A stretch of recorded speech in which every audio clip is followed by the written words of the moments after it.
Começa agora o programa Espírito e Vida, uma produção da Federação Espírita do Rio Grande do Norte.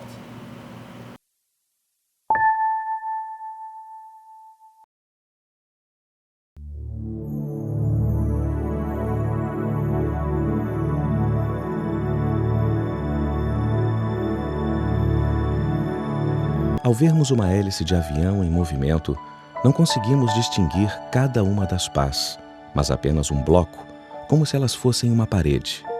E não são. Precisaríamos de óculos especiais para enxergar com clareza. Não se trata, porém, de ver com os olhos, mas de compreender com o espírito. Frente ao poder, ficamos fascinados. Diante de alguém que enfrenta grave doença, pensamos: nada deve ser pior. Quando um ser amado se despede da vida, dizemos: perdi. Entretanto, o poder pela própria natureza efêmera das coisas é ilusório. Diante da dor, o coração experiente sabe que o pior não é adoecer. O pior é produzir sofrimentos que poderiam ser evitados. E ante a morte, a alma lúcida não diz adeus, diz até breve. Como então adquirir clareza, lucidez e sabedoria que nos ajudariam a entender a vida? Quem tem sede deve buscar a água da fonte. A mente do Criador, matriz de todas as coisas, é a fonte inesgotável da luz de que todos necessitamos. Procure se abastecer nesta fonte todos os dias, através da meditação, da contemplação, de minutos de recolhimento para ouvir uma música de paz ou ler um texto de significados superiores e refletir. Procure se exercitar no diálogo mental com Deus, como quem entretém uma conversa silenciosa com um amigo, um mestre, um pai. Abra-se para ouvir o seu clamor dentro de si, chamando na direção do seu sublime destino para a vida, para a plenitude. A oração sentida nos oferece uma intuição segura a respeito dos caminhos a seguir e de como entender cada desafio da existência. Mas a melhor maneira de se conectar à mente divina e ganhar discernimento espiritual é através do permanente investimento do amor nos dias do viver. Quem ama, enxerga o mundo com os olhos de Deus e já não se ilude com a realidade que pensava conhecer. O programa Espírito e Vida de hoje trata de um tema que preocupa os homens há séculos: a vida depois da morte. O que nos acontece quando morremos? Desaparecemos simplesmente ou continuamos de alguma forma vivos? Somos algo mais que simplesmente essa personalidade que nos anima? Alguém já voltou para nos falar do outro mundo? Aliás, existe outro mundo? Há provas da sobrevivência dos espíritos? Vamos conversar sobre a sobrevivência dos espíritos e o nosso convidado de hoje é Igor Mateus. Igor Mateus é diretor de Assuntos Mediúnicos da Federação Espírita do Rio Grande do Norte. Bem-vindo, Igor. Obrigado, Nilo. Sempre uma felicidade estar de volta. Mais uma vez em nosso programa, né? Igor, nós somos realmente imortais. Ou seja, nossa vida é infinita, não nos extinguimos com o tempo, nem com a morte. É isso mesmo. Eu sempre me lembro do nosso querido confrade Jacó Melo, que numa de suas canções nos diz que nós somos seres imortais. E somos. É interessante porque ao longo dos séculos ou dos milênios, o homem saiu em busca do sonho da imortalidade e ele talvez foi nessa busca pressentindo exatamente essa grande realidade. Então todos nós podemos imaginar para cada um ponto de partida, o momento em que nós somos criados de alguma forma pela misericórdia divina, né? Mas a partir desse instante nós temos a eternidade pela frente. É possível imaginar um ponto de partida, mas nunca um ponto de final. E a partir do momento em que nós somos criados, nós temos uma grande jornada evolutiva rumo à perfeição e rumo à eternidade da vida. Todos temos esse legado, a eternidade pela frente. E somos imortais, muito bem. Então, em que nos tornamos após a morte? Existem realmente espíritos? E esses espíritos seriam como concebiam os antigos, tipo assombrações, fantasmas, etc.? Na realidade, esses espíritos somos nós mesmos. Essa é a grande quebra de paradigma que a doutrina espírita nos traz, porque ela nos mostra que nós somos espíritos. A única coisa que distingue a nós que estamos aqui conversando daqueles que estão do outro lado da vida é porque nós temos um corpo físico e eles não. Então, na realidade, os espíritos nada mais são, e essa foi uma das primeiras conclusões que Allan Kardec chegou, e na realidade isso foi dito pelos próprios espíritos, a alma dos homens que viveram na Terra e que depois da morte continuam a existir. Essa é a grande realidade. Somos nós mesmos. Nada de assombrações, nada de muito místico, demônios. Os espíritos nada mais são do que nós mesmos. A prova maior da existência dos espíritos, então, é o fato de nós estarmos aqui conversando e vários amigos e irmãos nossos assistindo o programa pela televisão. Isso é a grande realidade e uma das evidências maiores de que nós existimos. Senão nós não estaríamos aqui. Mas é aí que eu queria lhe perguntar. Não é? Alguém pode argumentar que isso é alma, um sopro, inteligência, né? O psique. Então a pergunta é, existe alguma evidência, alguma prova concreta, os cientistas gostam muito disso, provas concretas, empíricas, da existência desse mundo espiritual, da existência dos espíritos? Existem uma série de provas, eu citaria duas. Primeiramente, eu citaria o próprio senso comum. Ao longo da história, essa possibilidade da existência e da sobrevivência dos espíritos vem sendo pensada e idealizada pelos pensadores, pelos filósofos, pelos poetas, e essa ideia se mantém viva. Não é, ao contrário do que muitas pessoas podem pensar, uma invenção do espiritismo. O espiritismo, na realidade, vem sistematizar e organizar as orientações espirituais, mas civilizações muito antigas e remotas já criam na existência e na possibilidade de que existisse uma vida depois da morte. Então, o próprio senso comum e essa ideia que vem se mantendo viva ao longo da história já seria uma grande evidência, subjetiva, é verdade. E a evidência objetiva que nós podemos pensar, uma das maiores é a mediunidade. Porque através da mediunidade, esses espíritos que agora estão do outro lado da vida voltam e se comunicam, por exemplo, com seus entes queridos e dizem: ei, eu continuo a existir.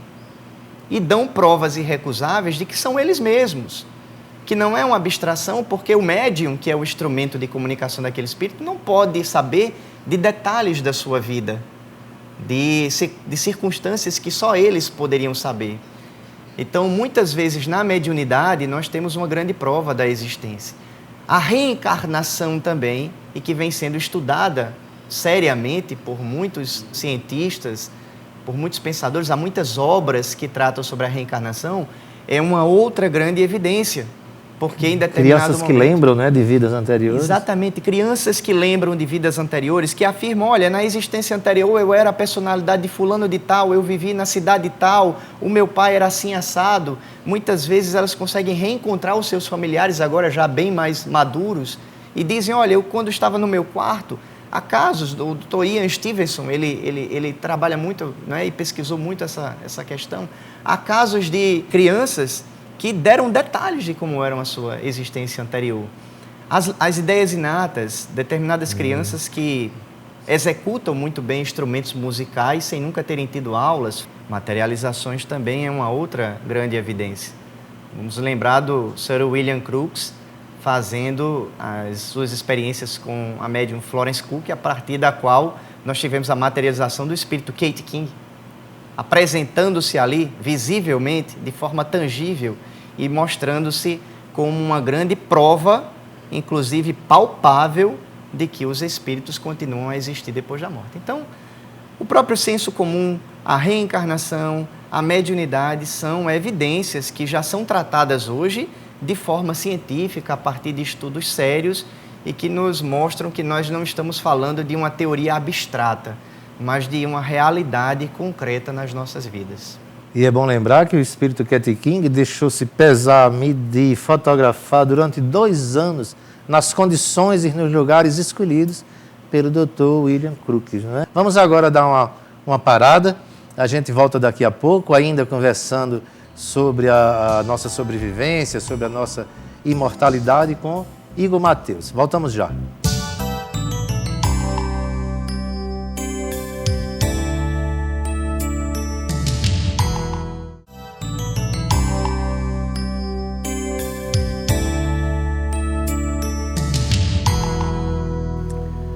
Continuamos aqui conversando sobre a sobrevivência dos espíritos.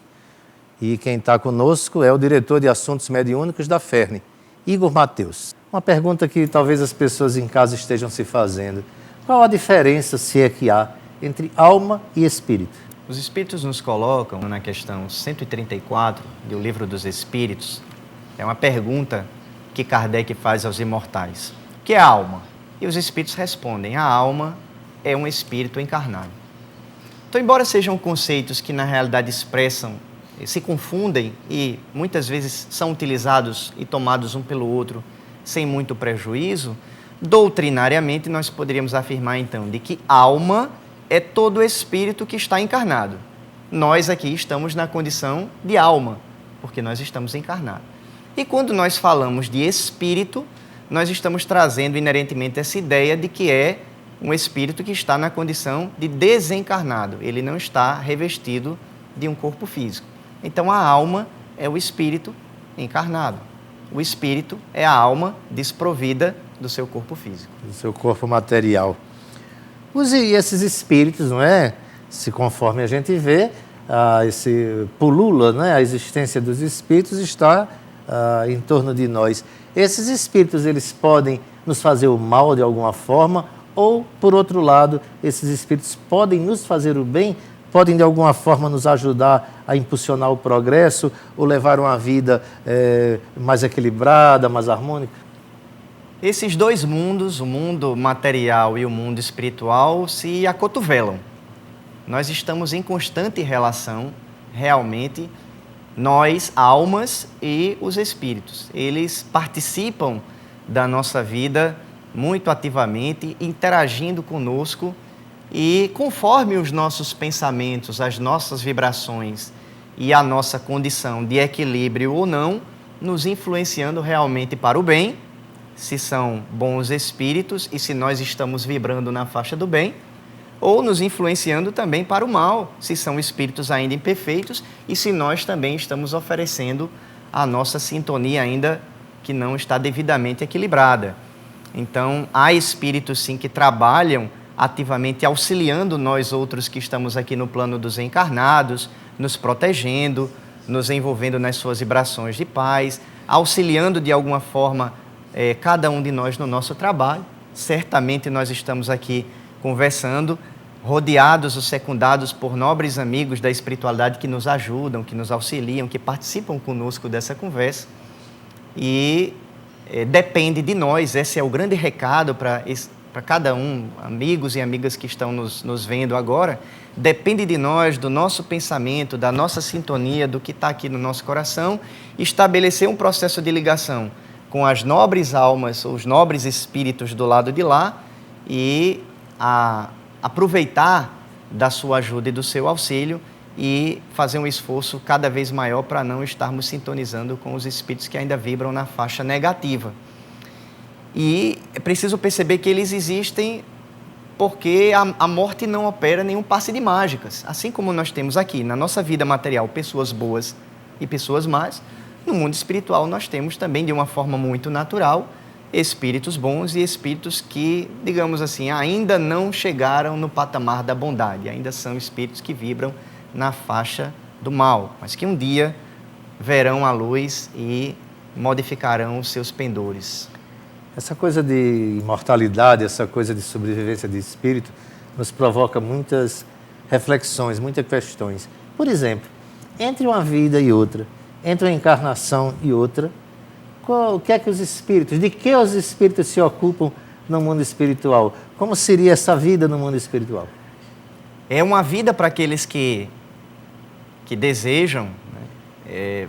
Bastante agitada e com muitas atividades, né? Essa ideia que muitas pessoas têm de que quando desencarnarem vão descansar, né? E vão ficar por ali, repousando das fadigas da luta, quando nós lemos as muitas obras espíritas, principalmente na contribuição do nosso grande universitário, que eu carinhosamente gosto de chamar universitário, André Luiz, os espíritos eles trabalham e muito, estudam, progridem no mundo espiritual. Logicamente, aqueles que desejam fazer isso, aqueles que percebem muitas vezes as oportunidades que desperdiçaram quando estavam aqui encarnados e quando chegam do lado de lá desejam então progredir, trabalhar e se prepararem para o retorno, para que quando retornarem façam aquilo que eventualmente eles não fizeram tão bem feito na experiência anterior.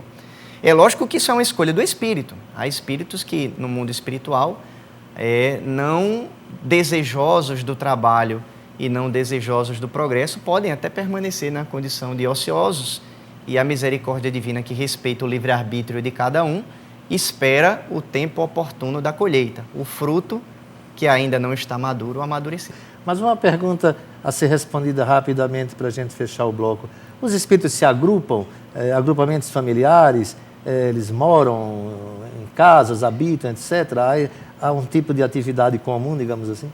Agrupam-se. Os espíritos afins, eles se procuram e formam o que nós chamamos verdadeiras colônias espirituais no mundo espiritual, que são regidas pelos princípios da afeição recíproca que esses espíritos nutrem. E é necessário trabalhar ou as pessoas em casa podem contar com férias? É necessário trabalhar, e o que a gente vê é que quanto mais as nobres almas são, mais elas sacrificam o tempo que teriam para repousar em nome das muitas lágrimas que elas têm a socorrer e a secar aqui nesse nosso mundo, que ainda é um mundo de expiação e de provas. Então, meus irmãos, a mensagem que fica, né, dessa nossa conversa é, primeiro, a nossa sobrevivência. Segundo, a atividade constante. Aliás, é a lei do trabalho que nos fala a codificação, a lei do trabalho que vai nos gerar exatamente o progresso. Estamos chegando assim ao final do nosso segundo bloco. Voltamos daqui a pouco ainda conversando sobre a sobrevivência dos espíritos. Dessa vez, quem vai fazer as perguntas é você. Não saia daí, voltamos já.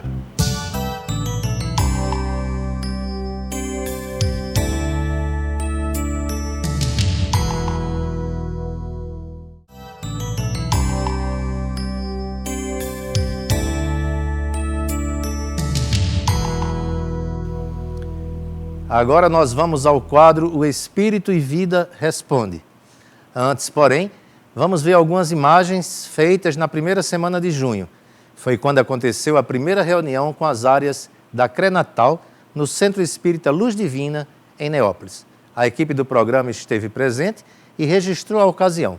Você vai ver a seguir. Nós estamos aqui no Centro Espírita Luz Divina, realizando um dos encontros da CRENATAL. A CRENATAL, para você que está nos ouvindo, é uma das comissões regionais que o nosso movimento espírita no estado do Rio Grande do Norte, tá certo? Tem para a sua organização em termos de atividade de unificação do movimento espírita. Nesta tarde, estamos com os centros espíritas da área 7 da Comissão Regional Espírita de Natal. Estamos com vários presidentes de centros espíritas, com a diretoria executiva da federação e diretores da área federativa, pensando exatamente sobre as necessidades que os centros espíritas de Natal têm para a formação dos seus trabalhadores, já que a nossa Federação Espírita do Rio Grande do Norte tem como principal missão o trabalho de difusão do espiritismo, mas também apoiar os centros espíritas para o seu pleno funcionamento. Então, estamos na área 7, na próxima semana nós iremos para a área 6 e assim iremos para todas as áreas da CRENATAL. Como também iremos para a CRENORTE, vamos também para a CRESUL e vamos para as comissões regionais do interior também. Então é um momento em que o movimento espírita está reunido, o movimento espírita no caso de hoje, pensando o que é que as nossas casas espíritas precisam de formação dos seus trabalhadores para melhor realizar as suas atividades na sua sede. Está sendo um momento maravilhoso de diálogo para construirmos, inclusive, o Entrenate deste ano de 2013, que é o encontro dos trabalhadores espíritas da Comissão Regional Espírita de Natal. É uma satisfação muito grande estar com vocês nessa tarde. A gente tem boas notícias que vocês são uma mocidade assim, muito constante, pontual.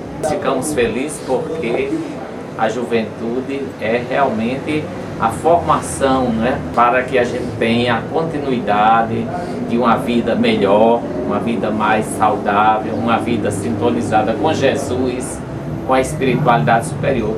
E estávamos aqui conversando com o nosso amigo e irmão, sabendo das atividades que vocês estão desenvolvendo. Vamos fazer agora dia 15 uma culminância para apresentar para os pais dos jovens, né? Onde vamos apresentar um pouco sobre a doutrina espírita, que é o que nós estamos estudando nesse primeiro semestre. E agora as perguntas dirigidas ao nosso entrevistado, Igor Mateus. Meu nome é Diniz Araújo Filho, sou do Núcleo Espírita Agostinho de Hipona. Para nós espíritas, já temos o entendimento da existência do espírito, mas para os leigos, como podemos explicar a existência do espírito, da nossa alma, mesmo após a nossa morte do corpo físico? Diniz, meu caro amigo, como uma consequência da nossa própria existência, como uma grande lei do universo. Nós refletimos que o próprio codificador Allan Kardec, no início, no surgimento do Espiritismo há 156 anos, chegava a essa conclusão de que há em nós um princípio espiritual que sobrevive à morte do corpo físico. É muito lógico isso. Se a gente parar para pensar, a própria natureza da vida nos impele a pensar na existência de algo em nós que sobrevive a essa experiência material. Há em cada um de nós uma surda aspiração pela imortalidade, pela continuidade da vida.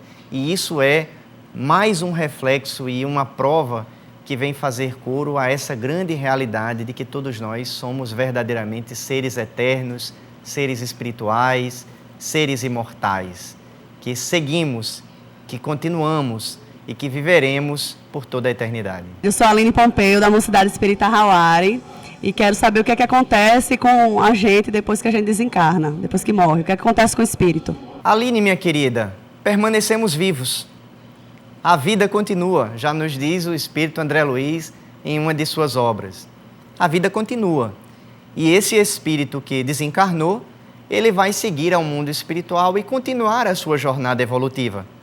Se é um bom espírito, vai procurar crescer, vai procurar aprender, vai procurar evoluir e se desenvolver para futuramente, em uma outra oportunidade reencarnatória, continuar o seu processo de aprendizado e de crescimento espiritual. A morte nada mais é então do que uma grande transição para a continuidade da vida que segue no mundo espiritual. Eu sou Luiz Perrin, da Comunidade Espírita Hauari, e eu gostaria de saber se existem alguns países no mundo espiritual. Quando eu morro, eu vou para onde? Meu caro Henrique, não sei lhe dizer para onde você vai, mas posso lhe dizer com toda certeza que essa resposta vai depender única e exclusivamente de você, dos seus esforços por se trabalhar e por se melhorar na atual oportunidade que você tem. E aí, quando desencarnar, você vai sim para um lugar, para uma região na espiritualidade que nós podemos chamar de colônia, de país, de cidade, de núcleo. A palavra que nós vamos usar, qualquer que seja ela, vai refletir essa ideia de uma região na espiritualidade para onde os espíritos afins irão. Nós tivemos, através da literatura espírita, o exemplo de algumas colônias. A mais famosa dela é Nosso Lar, que nós conhecemos a partir da obra de André Luiz, do filme que esteve em cartaz até pouco tempo nas telas de cinema. Mas assim como o nosso lar, existem uma série de outras, muitas colônias espirituais ou cidades espirituais para as quais cada um de nós irá dependendo do nosso mérito, dependendo do nosso esforço, dependendo do nosso trabalho. Meu nome é Iago, eu sou do Centro Espírita Luz Divina e eu gostaria de saber quais são as provas sobre a vida após a morte. Iago, resumindo rapidamente, nós temos várias possibilidades de evidências ou provas da vida após a morte. Como nós falamos, a mediunidade é uma grande evidência porque, através dela, aqueles que morreram retornam e dizem: olha, eu morri, mas continuo vivo. Dão evidências de que são eles mesmos e fazem com que a gente acabe tendo a prova em conteste de que, de alguma maneira, em uma outra dimensão, de uma forma que nós muitas vezes não conseguimos compreender inicialmente, eles permanecem vivos. A reencarnação e as muitas provas e evidências da reencarnação, os fenômenos mediúnicos, as materializações e o próprio senso comum das muitas civilizações que, ao longo do tempo, vêm colocando nos seus princípios e nas suas crenças essa possibilidade da sobrevivência do espírito, todas elas são evidências dessa grande verdade ou dessa grande realidade da nossa condição de seres eternos. E agora vamos agradecer a Igor Mateus a sua presença aqui conosco. Igor, muito obrigado. Obrigado, Nilo. Obrigado, meu querido irmão, querida irmã, que nos permitiram entrar na sua residência. Um abraço caloroso, com votos de muita paz e de muita harmonia para todos nós. Agora nós vamos ao nosso último quadro.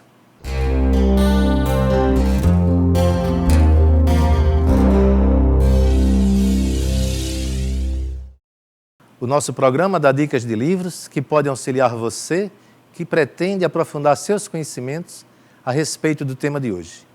Diversas obras tratam do assunto abordado no programa. O Livro dos Espíritos de Allan Kardec e as demais obras da codificação. Fatos Espíritas, do professor William Crookes. 20 casos sugestivos de reencarnação, do Dr. Ian Stevenson. Vida depois da vida, do Dr. Raymond Moody Jr. Muitas vidas, muitos mestres, do Dr. Brian Weiss. Sobrevivência e comunicabilidade dos espíritos, de Hermínio Correia de Miranda. Chegamos assim ao final do programa Espírito e Vida. Você pode entrar em contato com a nossa equipe através do e-mail espiritoevida@sintv.tv. Agradecemos a sua sintonia e contamos com a sua presença na próxima semana. Muita paz.